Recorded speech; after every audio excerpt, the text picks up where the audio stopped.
But I would say that the one thing that I have learned and discovered out of this process is how incredibly powerful and how incredibly beautiful it is, how meaningful and how capable it is of actually shifting people in a different direction. It's not easy work.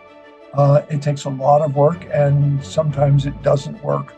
But I don't think that's the point. The point is that it does work often enough to make it well worthwhile. That's Ken Cloke, reflecting on the essence and appeal of working as a mediator. Ken is a globally recognized mediator, dialogue facilitator, and conflict resolution systems designer with over 40 years of experience. As director of the Center for Dispute Resolution, he specializes in resolving complex disputes across sectors, including workplace, public policy, and cross-cultural dialogues. A co-founder of Mediators Beyond Borders, Ken has worked in over 25 countries and is the author of several influential books, including Mediating Dangerously, The Dance of Opposites, and his most recent work, The Magic in Mediation. He serves as an adjunct professor at institutions such as Pepperdine and USC, holds a Ph.D. from UCLA, and is a pioneer in designing preventative conflict resolution systems. A sought-after speaker and thought leader, Ken has dedicated his career to advancing innovative, inclusive approaches to conflict resolution worldwide. I'm your host, Warren Hoffman, and in this episode of Conflict, Power, and Persuasion, Ken takes us on an incredibly thought-provoking journey. A true polymath of conflict resolution, Ken uncovers the common threads that run through conflicts, whether marital, workplace, or political, while weaving in insights from philosophy, psychology, physics, and more. His approach, grounded in decades of experience, reveals the transformative magic at the heart of mediation. This is Conflict, Power, and Persuasion, podcast of the Canadian International Institute of Applied Negotiation. When preparing for this podcast, I asked you if you had a particular topic in mind that you'd like to speak about, and you sent me a list of topics that you've spoke about. 35 of them. I have them in front of me. The magic in mediation, unified theory of conflict resolution, neurophysiology, bringing oxytocin into the room, transforming conflict cultures through mediation. It goes on. And I was sort of blown away and kind of like, I can't choose one of these topics to hone in on. So I thought we'd try to maybe start there and just, ask, you obviously got, we're talking from, organizational conflict to political to environmental issues. Have you detected any sort of like universal truths or threads that sort of spans these diverse topics? Yes, absolutely. Let's start with a basic idea. If we ask the question, when did conflict begin? The answer would be with the Big Bang, with the birth of the universe. Because in that moment was born here and there, up and down, before and after, hot and cold, positive and negative. In other words, a set of oppositions, and those oppositions have a physical form. They also have a mental form. They have an emotional form.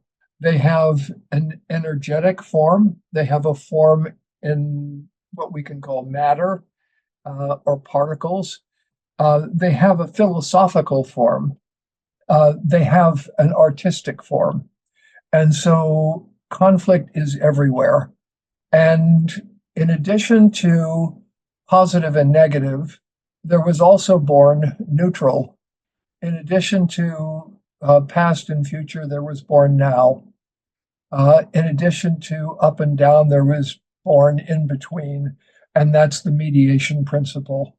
And so what conflict resolution represents is not just the midpoint between opposites, but the dialogue between them and the evolution of new forms, creative forms, synthetic forms out of that dialogue. So conflict resolution is the unification principle. It is the principle of what unites us in a marriage, in a family, in a workplace, in a society, in a political frame. And conflicts inevitably arise because if we take a look at a family, what are the fundamental forces in a family? And the answer is according to family systems theory, there are two. This is Murray Bowen, who wrote about this a long time ago. Individuation and integration. Becoming yourself and being together with others.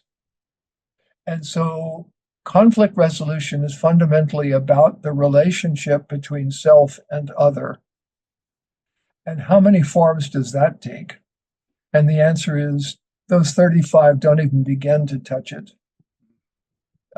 So we've just scratched the surface here. What we're talking about is a fundamental fact of life, which is that there are ways in which any single pole, whether it's positive or negative or up or down or politically left or right or whatever it might happen to be, can find itself in opposition to its opposite pole. But the fundamental, how would I say this, movement is in the direction of complexity.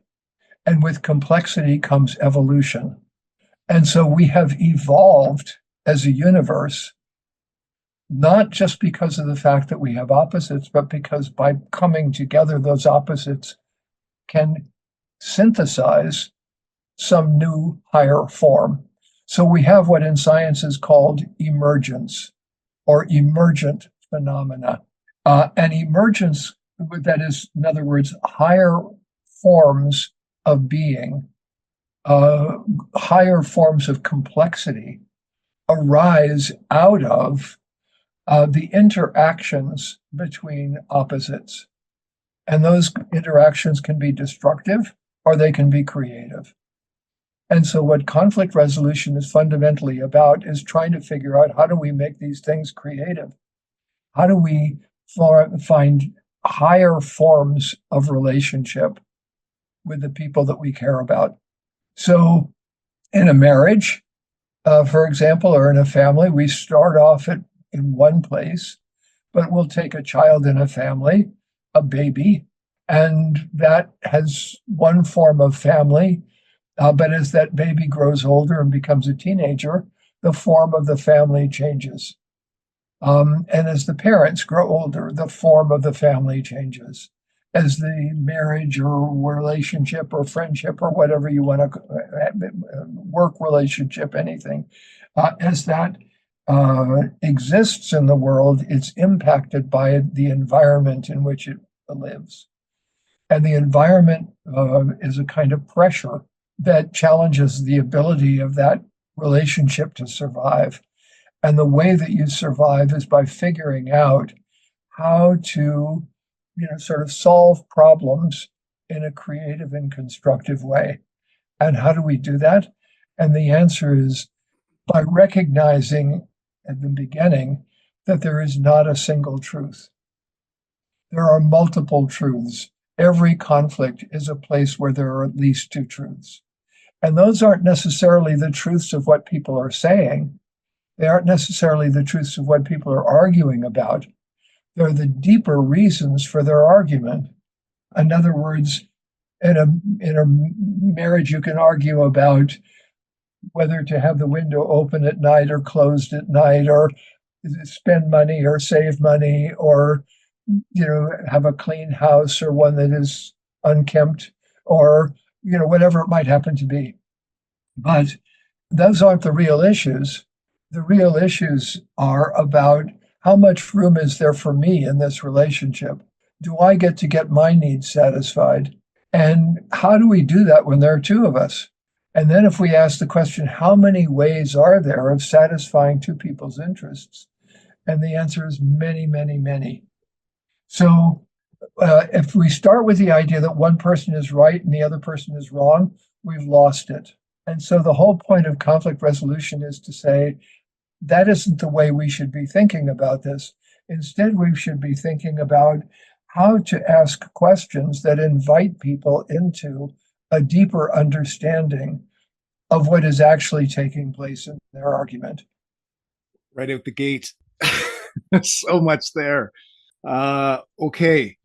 I'm just going to try to hone in on a couple things you said. The individualization versus integration, and sort of this dance of the two. Like the individualization, I think of, the narcissism of small differences, trying to, Yes. Create that individualization. Now so you're saying the individualization, they're always asking, is there room for me in this situation? And the idea then is you're trying to get them to think about integration, and there's multiple ways to do that. Is that in a nutshell? Yeah. And then the question becomes, not just is there room enough for me, but can we do it together? Right. The higher order question. So it's one thing to say, well, I can go off by myself, and there's plenty of room for me. But then the question is, who am I?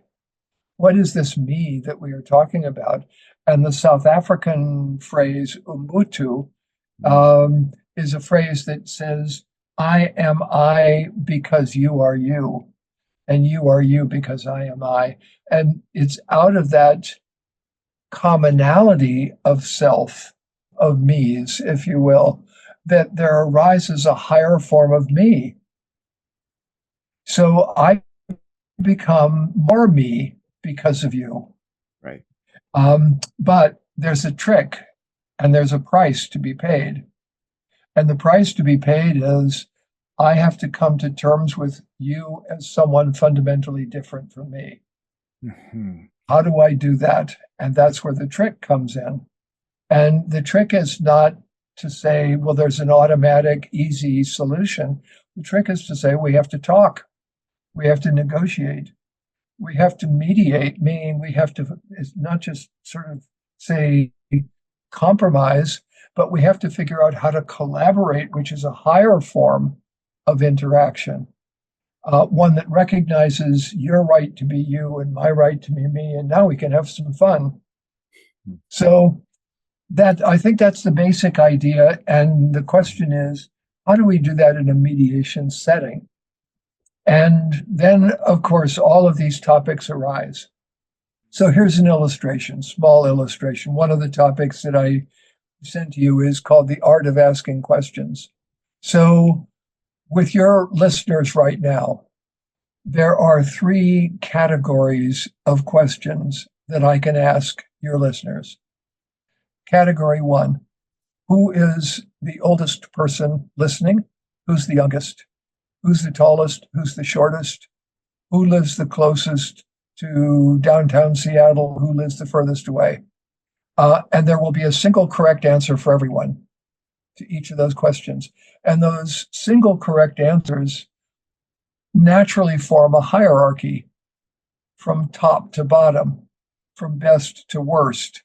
And it can be older or younger or whatever it might happen to be. Second category of questions. How old are you? How tall are you? Where do you live? And now there's a single correct answer for each person. There's no longer a single correct answer for everyone. Right. Everybody's got a different correct answer. And whatever answer they have is the right answer for them or the wrong answer. There's a right and wrong answer for each of these questions. And now we come to category 3. What issues are you facing at whatever age you're at? What does your height mean to you? What did it mean to you when you were growing up? What do you love about where you live? What do you not love about where you live? And now there are an infinite number of correct answers to each of those questions. Those answers, it doesn't make any sense to say which one is right and which one's wrong. It's what feels right to you right now. And that can be completely different in 2 seconds or next year or whatever. And now we've got a rich array of things that we can talk about. We haven't defined ourselves either in terms of where we fit in a pecking order or in terms of just even who we are. We've now seen that we are part of a group of people, and out of our exchanges, we can begin to figure out how to talk to each other. Great. Can you just provide a few examples of the category 3 across some different contexts? Yeah. So one question might be, well, for example, even in political views, you can ask the question, what life experiences have you had that have led you to feel so passionately about this issue? Yeah, or for example, in a marriage, you might ask, why did you decide to get married? What do you really love about each other? What bothers you? What is one thing the other person could do that would make this relationship work better for you? Is there anything you would like to acknowledge the other person for? Is there anything you'd like to apologize for? What words would you use to describe the kind of relationship you'd like to have with each other? And what do we have to do in order to make those words real? Right? So those are the kinds of questions that draw people out of the single correct answer and say, let's explore what we might be able to do together. And so now we can see that if we look at this from the point of view of systems, let's say organizational systems, family systems, social systems, political systems, economic systems, the first category of questions is basically about power. It's about domination. It's about who's over and who's under. Where do you rank? And if you are in a pecking order and you see other people, kind of rising up in front of you, you're going to want to get your place back and push those people down. And so everything that we see happen takes the form of what we call a zero-sum game. Out of 10, if I get 7, you automatically get 3. The second one, so the first one is kind of about power. The second category of questions is about rights. It's like the kinds of questions you would ask in court. And rights are limitations on the exercise of power. But what we say in conflict resolution is that the third category is about interests, which interests are not what you want, they're the reasons why you want it. And so that's what we're really looking at. What are the reasons why this matters to you?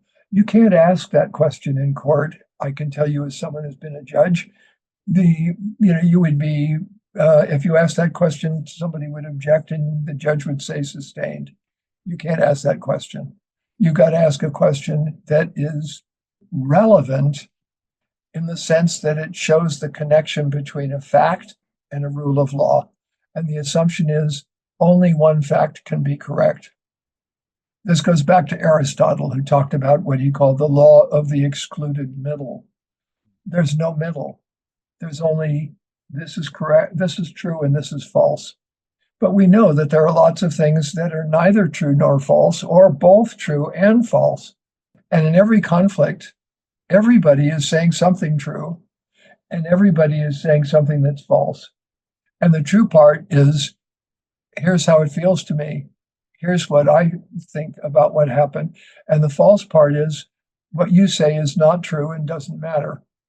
And all that means is, you don't have the skills to be able to hold two opposing ideas at the same time and draw them into relationship. And that's fine. But what we're looking at is trying to find ways of doing exactly that in Israel and Palestinian territories, in Ukraine and Russia, in climate change, in all of the various major issues that we are facing in the planet. How do we figure out how to solve problems together and not shoot each other? Can I take you back for a second?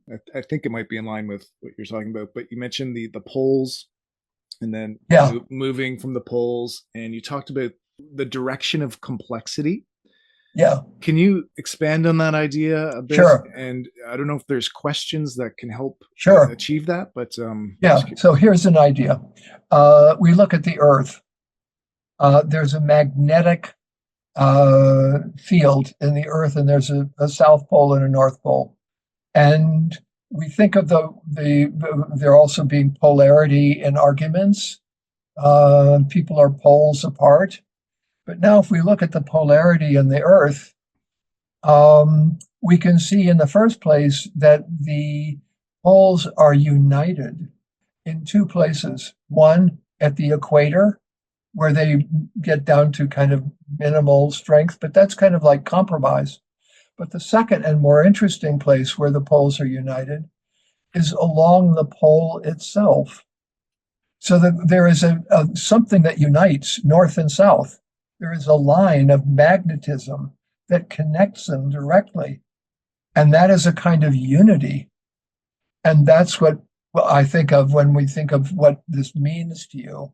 That's a kind of possible place where polarity comes together, where you can see it combining the North and South into a single principle.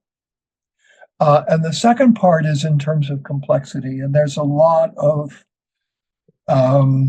difficulty, sort of trying to understand exactly what this is. But a large part of science is about complexity. And there is a new sort of theory of the universe, which is essentially that what we have from the very beginning is increasing complexity. And that complexity is created out of what you can call a phase transition. Okay, so if we think of it this way, when water turns to ice, what exactly happens? And if you take a look at it, what happens is there's something that is called a period of criticality. And in that period of criticality, the water doesn't exactly know what's happening.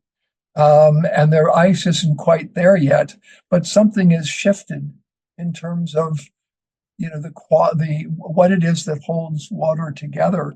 And that's becoming now something different. It's becoming solid.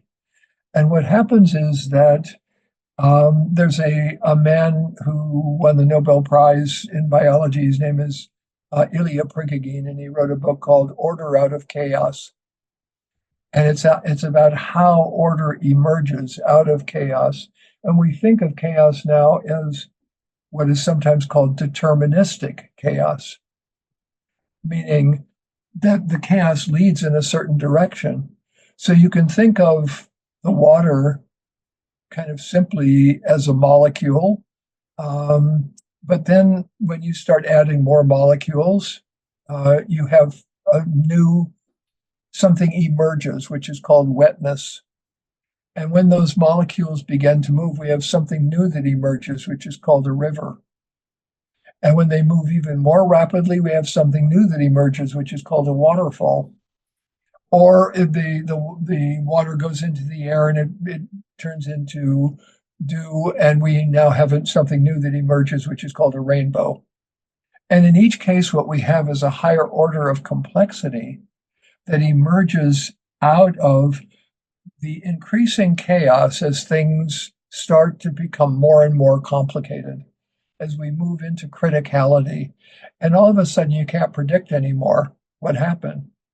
So the old systems no longer will tell you what's about to happen. Your old ideas, your old notions of the way this is supposed to be don't work anymore. And there's a woman who's a philosopher who's written a book about this sort of about giving birth from a philosophical point of view. And what she says basically is you can't understand what it's going to be like, and you can't communicate to anybody what it's actually going to be like. It's a new experience, and you have to actually have that experience of it. And it's the same with conflict. When you try to get out of conflict, you can't imagine what it would be like being out of that conflict. And yet, once you're on the other side of it, you can kind of look and see that some fundamental transformation has taken place. Everything has changed form. And that's what happens when the water becomes ice. It becomes a new system. but the water can't imagine what it's like to be ice any more than the ice can imagine what it's like to be water. That's actually a good segue to another question I had in mind for you. Yep. There's at least 3 topics on your list there: transformation techniques from resolution to forgiveness and reconciliation, transforming conflict cultures through mediation, transformational conflict coaching. So I wanted to hear from you sort of what, in conflict scenarios, what transformation looks like and what it means to you. Yeah, thank you very much. So I think of a conflict, we can think of transformation in many ways. The first is just a change in the form of whatever it is that you're dealing with. So we transform something by changing its form. But we can change the form in many different ways. We can change it physically. We can change it mentally by how we imagine it. We can change it by putting it in a different context or bouncing it off of something or even smashing it together like protons at the CERN collider in Switzerland and just smash them together and see what emerges from that. So the change in the form isn't something that is entirely unpredictable because things change form according to their nature. So but the nature of things can be layered, and the question is what lies in those deeper layers. Now, the difficulty is this. If you were to, let's take an organization, a workplace, and if we ask the question, at any given level of organization, if you want to get to a higher level of organization, what has to happen? And the answer is you have to disorganize your earlier form of organization in order to change the form of your interactions with one another. And that can happen in many, many different ways. It can happen culturally. It can happen by asking a simple question. And the answer to that question can be fundamentally so powerful that it can shift the way that people interact with each other. For example, I did a collective bargaining negotiation. I mediated it between a large school district and a very large teachers union. And so we have a union negotiation taking place, management on one side, labor on the other side. And there's a long table with about 20 people sitting on each side of the table. And so I had brought them all together. They hired me to do this. And so I went to a flip chart and I drew the table. And I drew X's on one side and zeros on the other side. And then I turned to them and I said, what is going to happen to any conversation that takes place around a table that looks like this? Regardless of the content of the conversation, what's going to happen? And they said, we're going to polarize. So I drew a line down the center of the table and arrows opposite each other. What else? Well, we're going to solidify as a team because we're bargaining now as a team. So everybody has to belong to that team. And only the leaders of the team can now talk. And not only that, but the school district has to go back to the school board and tell them what they did at the table. And they're going to get criticized for that. And the union has to go back to the union leadership and tell them, and they're going to get criticized for it. And so the point of it is, this is a conversation that is just because of the form bound to fail. And we have to put in an enormous amount of energy in order for this conversation to work. So I said, would you like to do it differently? They said, yes. I said, okay, pick up your stuff and take your chair and sit next to the person you most need to talk about in order to get something real done here today. And the whole thing was a mess. And they got up and sat next to the people they needed to talk to. And then I stopped them before we started. And I said, how does this feel? And they said, it feels fantastic. Because the table was just a form that was keeping them stuck. And we transformed that by moving people into chairs. But the real transformation was the question that I asked them to answer. that they already knew the answer to, but they couldn't get to it because this is how it was always done. So that's an example of a transformation. But there are two things. There is transformation, and then there is transcendence. So transcendence is learning how to do it differently. It is the discovery that you no longer have to do it in the old way. It is rising above those old ways. And so what we are looking for is transformation and transcendence. The first transformation in every mediation, maybe in any mediation, is simply the arrival of the mediator, or one person asking the other person a question, just a sincere question. And the question can just be, tell me a little more about yourself. Can be having nothing to do with the issues whatsoever, and yet something fundamental shifts in their relationship, which is the ability to think of the other person as an adversary or an enemy. And that's a piece I'm working on right now, which is called What is an Enemy? So I think that those are some of the transformations.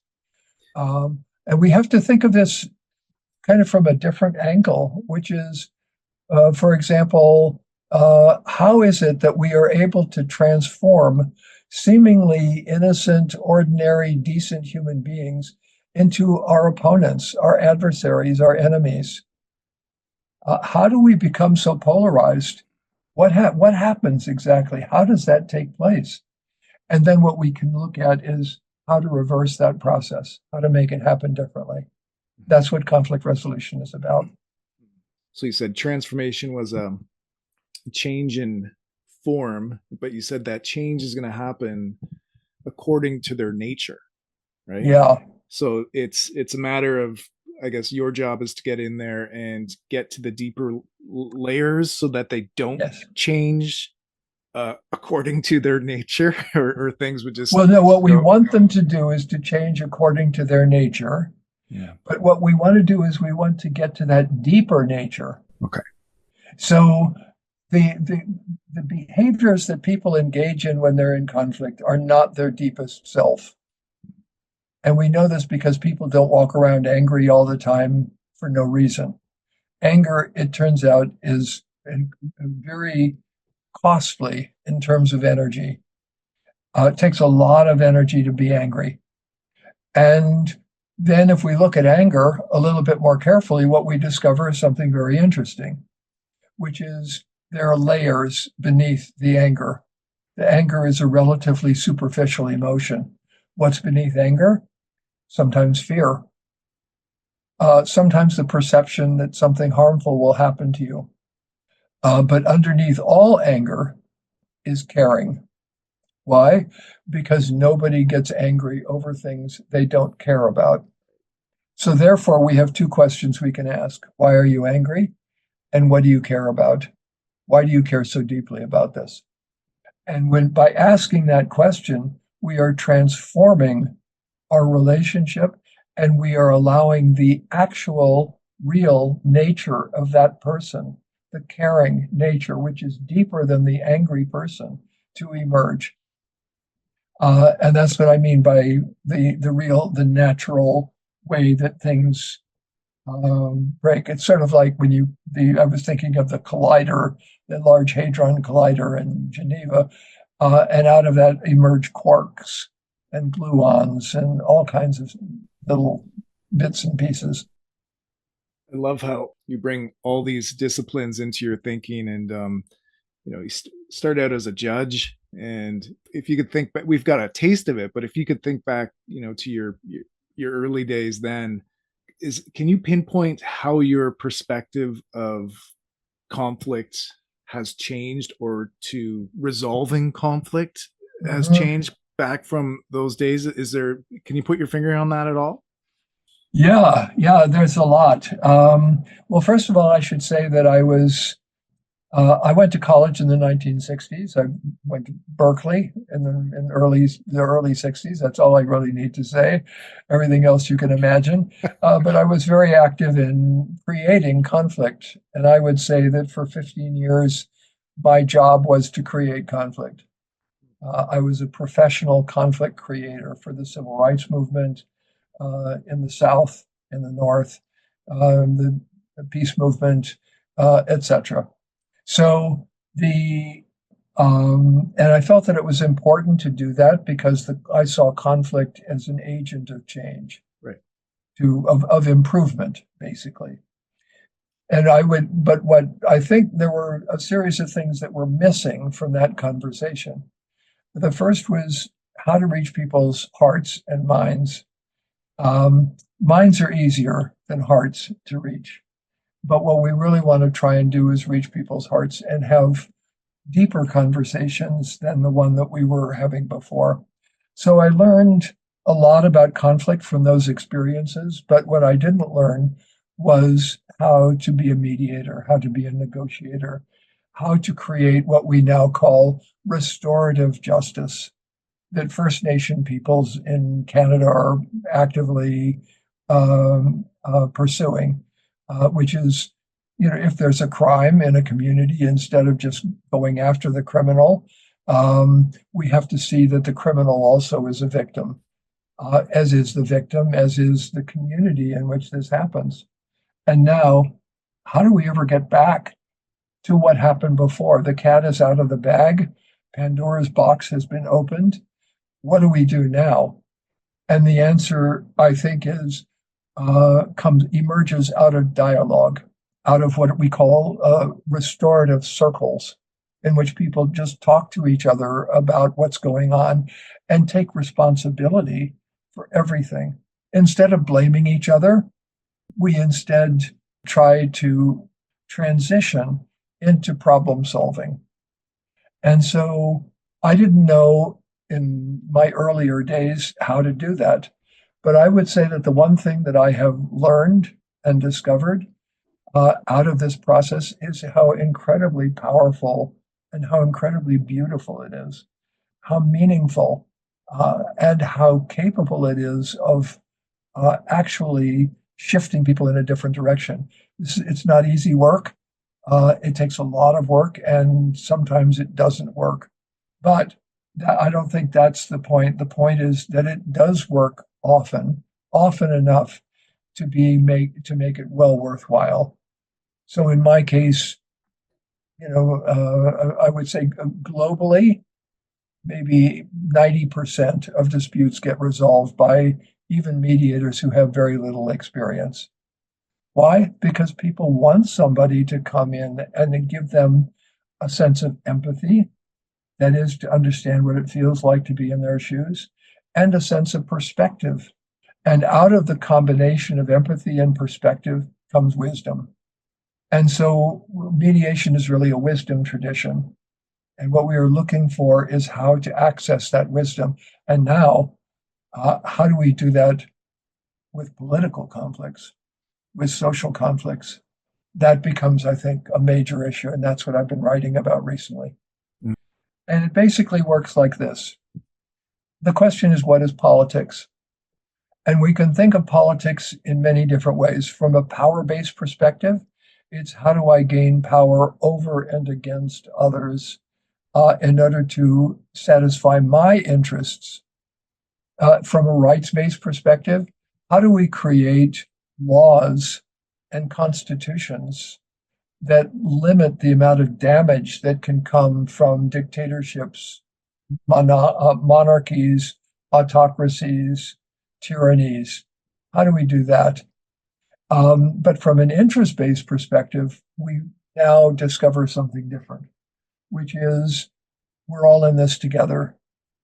And we have to figure out how to take advantage of our diversity and use our diversity as a form of problem solving. Because that's basically, we're given diversity. We are a diverse planet. And the reason for diversity in nature, in human beings, in politics, is to improve our ability to solve problems and not die, all of us together, when something happens that is antithetical to our existence. If we're diverse, some of us will have skills or genes or whatever it may happen to be that will allow us to survive. So diversity is a positive thing, but here again, we come up with the fact that diversity by itself can't do it. We have to have unity in addition to diversity. And now we've got a dynamic relationship between unity and diversity. And it's going to go wrong at various points in time. It's not going to work.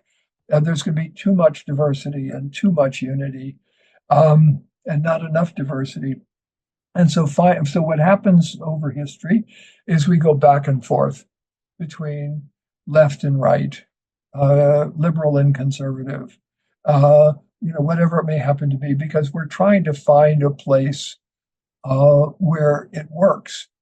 But also we're doing it in a context of power. And what power means is domination. And the problem with domination is it generates chronic conflicts.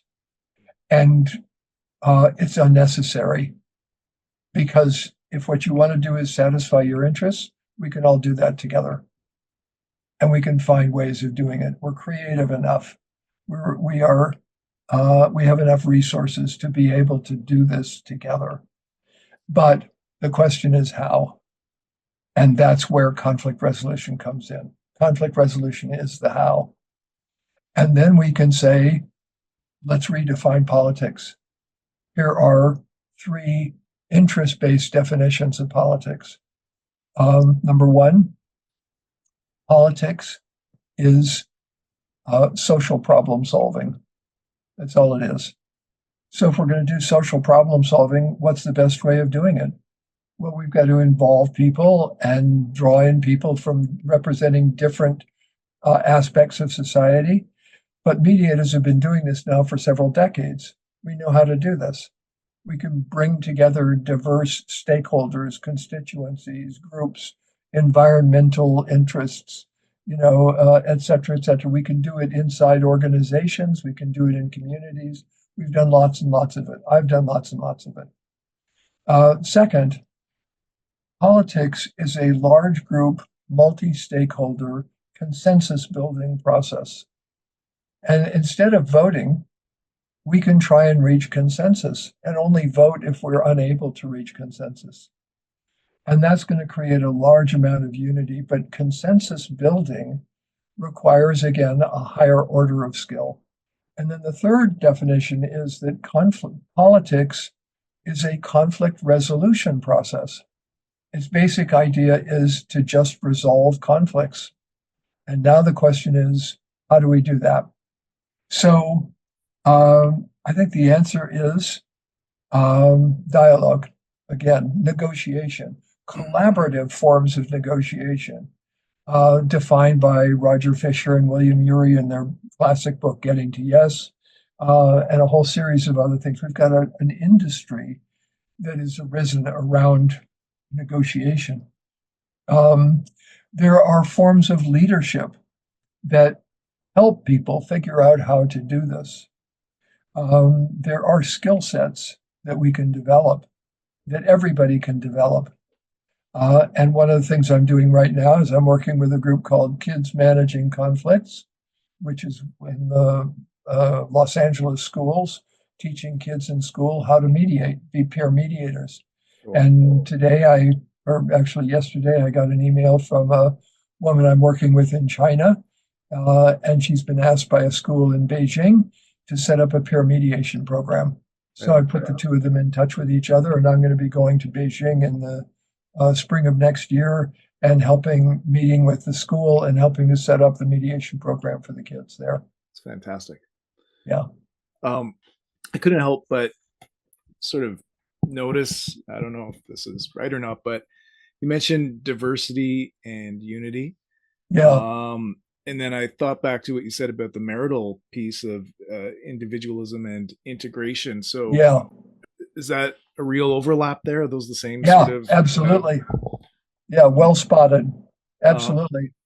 So could you say the approach is, when you're talking at a level of mediating, marital conflicts versus political conflicts, would you go so far as to suggest that the approach is fundamentally the same? You said it's going back to dialogue and. Well, the book that I just wrote is called The Magic in Mediation, and the subtitle is A Search for Symmetries, Metaphors, and Scale-Free Practices.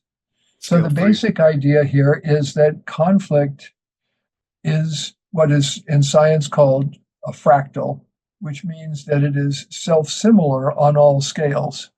So we've learned a lot at a small scale, working with individual people who've got conflicts inside of themselves and between each other.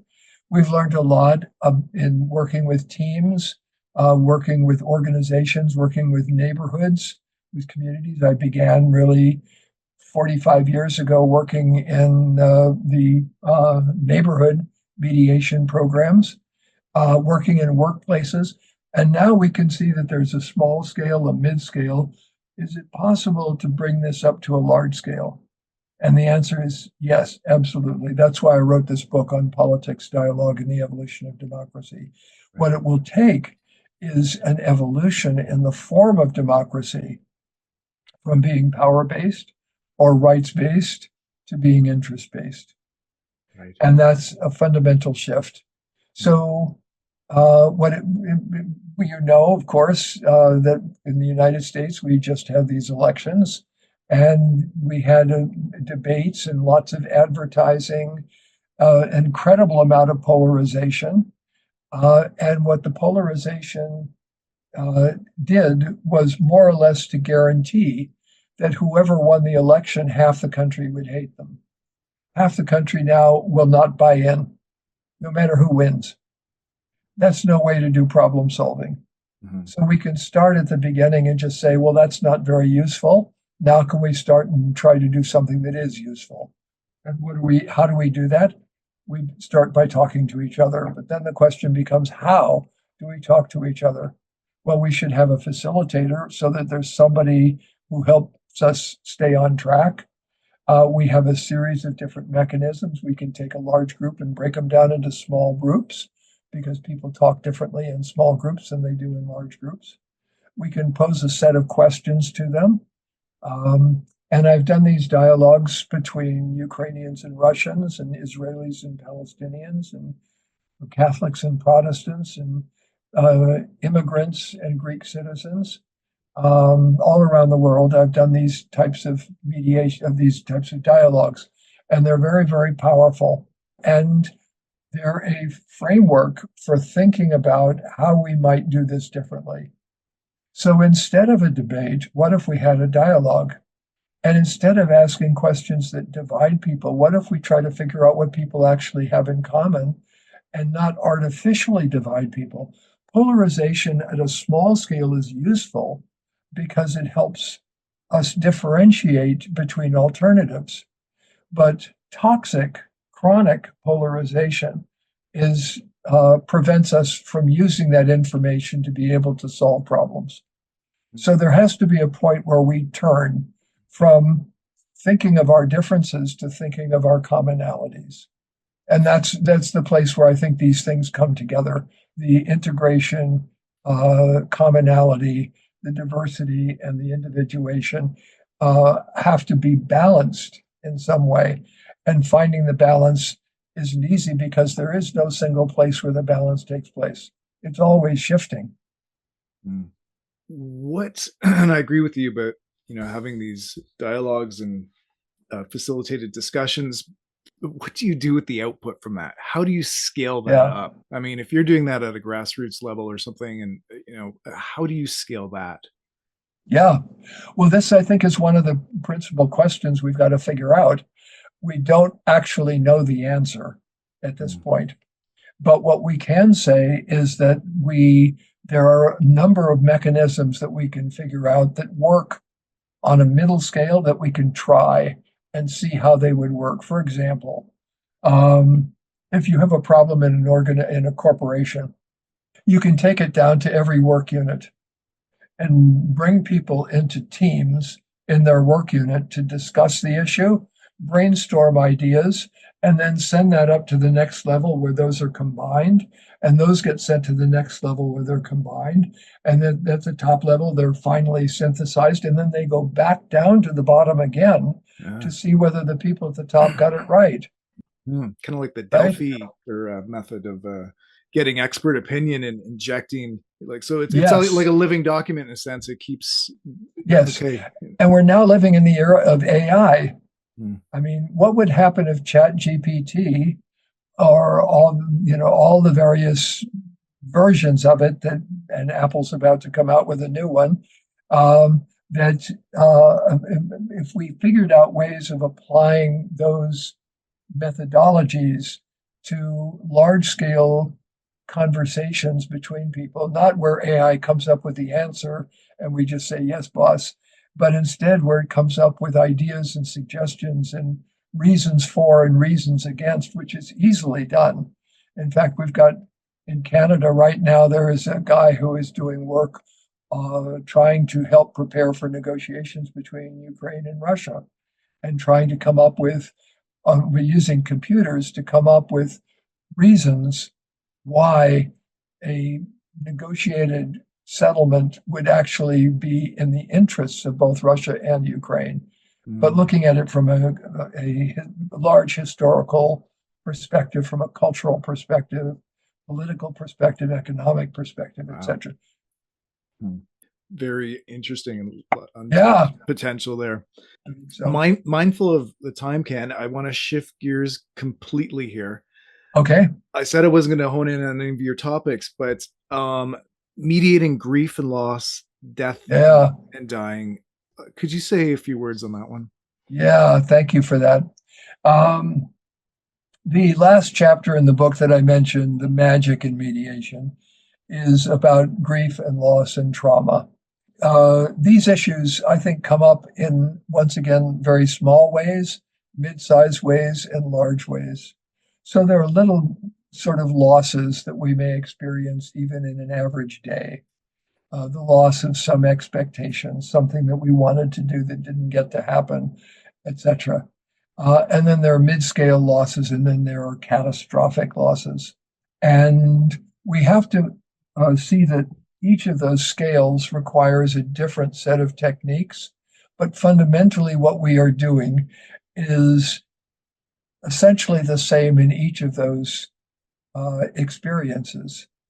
The forms that this takes in conflict resolution are work that we have done that we do with divorcing couples, families that have broken up, with kids who are alienated, siblings who are alienated at a small scale.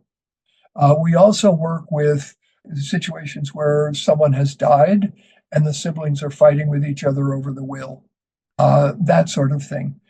And if we look at those, the question is, what do we do in a mediation? And one thing we might do is to say, for example, instead of just trying to resolve this after the fact, what if we tried to do something beforehand?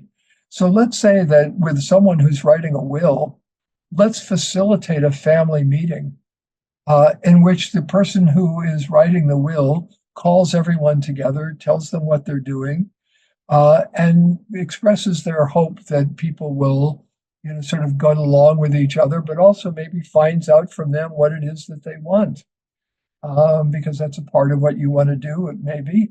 Another idea that I've come up with is we have something in wills which is called a power of attorney for healthcare management. Yeah. A durable power of attorney for healthcare management is called in the U.S. What if we had a durable power of attorney for conflict management, and you appointed a mediator? And then the question becomes, sort of with someone who has died, let's invite that person into this conversation right now. If they were here, what would you want to say to them right now? That is a way of processing grief by bringing the other person at least into an imaginary presence and then saying what you always wanted to say to them. And you can ask that as a question also. What did you always want to say to this person but never did? Would you say it now? So those are things that a stand-in sort of. Yeah. Wow. Yeah. That's In a way, in a way, but also not exactly the same, Yeah. because otherwise you would, and sort of that would create some other problems for the mediator. So you want to make sure that it's not you, that they think that it's you that is being the parent, but it's bringing the parent into the room, maybe even setting up a chair for the parent to imagine the parent sitting in, going to the grave, writing letters to the parent. There are a series of different ways of processing grief, and loss and trauma. And some of those are very simple. There's, well, I won't go into the techniques, but there are a bunch of them. What we are looking for, however, is not an approach that says that grief is wrong, but an approach that says, what can you learn from your grief? And what can you take away that will make you a better human being as a result of what you have gone through? And one way of doing that is to ask this question. What is one thing you could do that would help someone else solve this problem and not have the same experience that you had? How could you help someone else learn from what you experienced? And that becomes a very powerful way for people to bring forth the thing that is in them as something that is positive now instead of negative. It turns into a gift to someone else. Wow. Do you think there's room to even, advocate for including a clause in a will? You mentioned getting, the family together, but even, just stating, I would hope that, blah, blah, blah, that might even Absolutely be enough to set that stage. Yeah, absolutely.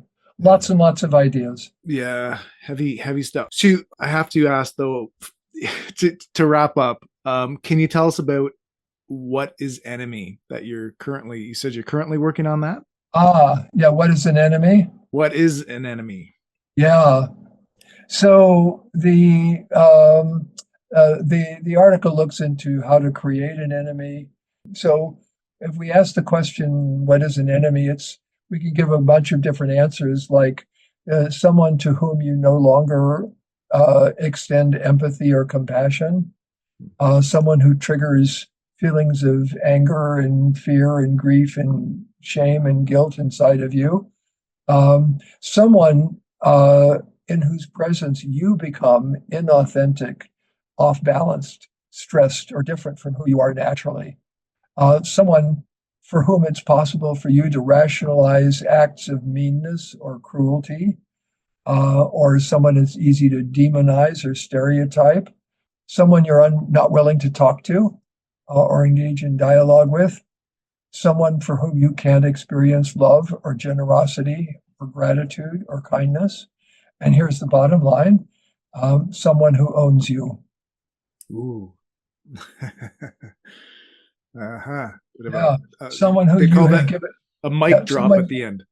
Yeah, someone you've given your life to who doesn't deserve it. And that is going to be the topic of a book or a paper? That's a paper that I'm writing right now. I have no idea what's going to happen to it. It keeps growing. It keeps growing. Yeah. What is next, Ken? I mean, you've given so much over the years. What's other than finishing this paper? What do you see on the horizon for yourself? Well, what I'm trying to do right now is I'm working globally.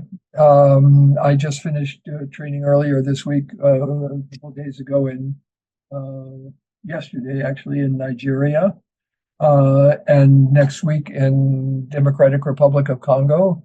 I'm going to the Middle East in Israel and the Palestinian territories in the spring, and then to China to see what I can do to help bring about an increase in Chinese mediation. I'm getting older, so I don't travel so easily as I once did. And I'm trying also now to just do teaching and writing and mentoring. Right. So busy. Yeah. Well, on that note, thank you so much for your time today, Ken. I know we barely took a dent out of unpacking the knowledge that's wrapped into the the talks on your speaking list where we started today. But I like the way you've been able to sort of tie things together across these various contexts, and I really enjoyed hearing your thoughts. So many thanks again, Ken. My pleasure, Warren. Thank you. Thanks for listening. If you want to hear more from international experts digging into a range of topics on conflict, power, and persuasion, subscribe to your favorite podcast app or visit us at cian.org. That's CIIAN.org.